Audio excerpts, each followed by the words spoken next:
All right, let's get right into this. I want you to picture something. It's January 7th, 2026, in South Minneapolis. It's a Wednesday morning, and the whole city is just wrapped in this thick blanket of snow, the kind that makes everything quiet. But on this particular morning, a totally ordinary drive home from school drop off is about to end in a national tragedy. And it all comes down to one single legal idea. And these words, this is the last thing we hear from Renee Nicole Good, caught on camera. It's not angry, it's not scared. It's a voice trying to de-escalate. It's this hauntingly calm voice right in the middle of a storm that was just about to break. So, what happened? Well, the timeline itself is tragically simple. A school drop-off, an unexpected and chaotic traffic stop, a fatal shooting, and then a legal and political firestorm. We're going to walk through each of these steps to really understand what went down on 14th Avenue. Okay, so let's start at the very beginning. Before all the flashing lights, before the legal arguments, let's just talk about the people who were inside that car. This is Renee Good. She's 37, a poet, a mom to 3 kids.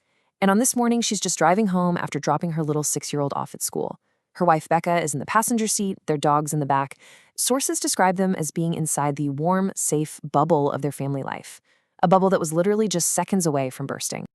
And here we go. This is that moment.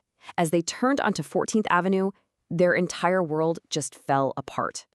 All of a sudden, their quiet, snowy neighborhood street is just crawling with federal agents in full tactical gear. This wasn't some routine stop. It was a massive sweep by Immigration and Customs Enforcement, ICE. The whole scene was pure chaos. Red and blue lights strobing everywhere, bouncing off the snow.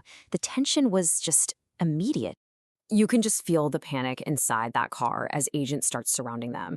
You can hear Renee's wife, Becca, just pleading with her, "Drive, baby, drive." It's this desperate cry to just get out of a situation that was spiraling out of control fast. Now, pay close attention to this because these last few seconds are absolutely crucial. Renee is trying to get away, to de-escalate. She puts the car in reverse, she steers to the right to give the agent space. The car inches forward, but witnesses and the video, they all show it was moving slowly. And then this happens. Agent Jonathan Ross doesn't step back, he doesn't step aside, he steps toward the car, raises his weapon, and fires 3 shots. 15. Just a single number. But what this number represents is absolutely devastating. For 15 agonizing minutes, Renee was bleeding in her car, and help was right there. A doctor who lived on the street ran out with his medical bag. Paramedics showed up, but they were stopped. Witnesses said the federal agents literally formed a human wall, and they wouldn't let anyone get to her. 15 minutes, while she bled out just a few feet away. So the horror of that morning has now morphed into this incredibly complex legal battle. In the whole thing, it all hangs on one very specific legal phrase. And this is the point. The entire case, whether the shooting was justified or whether it was a crime, it all comes down to how you interpret just a couple of words in Minnesota law. And here it is, duty to retreat. Now think of this as the complete opposite of a stand your ground law. What it means is, if you are in a public place and you have a safe way out of a dangerous conflict, you have to try and take it. You have to try and walk, run, or in this case, drive away before you can use deadly force. So, with that definition in mind, you can probably see how 2 completely opposite stories have come out of what happened on 14th Avenue. And that brings us to the central question of this entire conflict, doesn't it? Was it the agent who was standing in the street? Or was it the driver who was trying to leave the scene? This just lays it all out so clearly. On one side, you have the federal government. They're arguing Agent Ross had no way to retreat, that Renee weaponized her car, and that what he did was reasonable. But on the other side, you have the state of Minnesota pointing to witnesses and video, and they're saying the exact opposite. They say the agent had plenty of room to just step aside, the car was moving slowly, and that it was actually Renee who was trying to do her duty to retreat by getting away. And this is where it gets even more complicated. Right now, the investigation is a total jurisdictional standoff.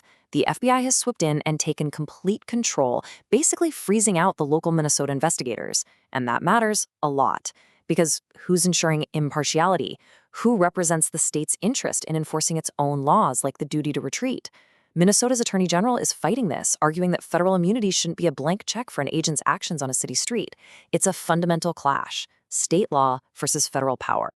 So while all these lawyers and federal agencies battle over who's in charge, a city is left trying to deal with the very real human cost of what happened.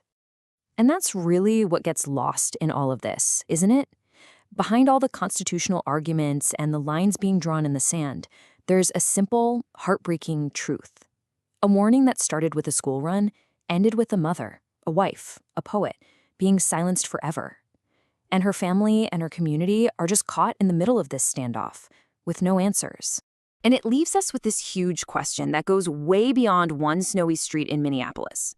When a federal agent is operating under one set of rules and a citizen is living under another, whose law wins? And when the search for truth itself becomes a power struggle between governments, can justice ever really be found? Or is the price always paid by the ones left behind?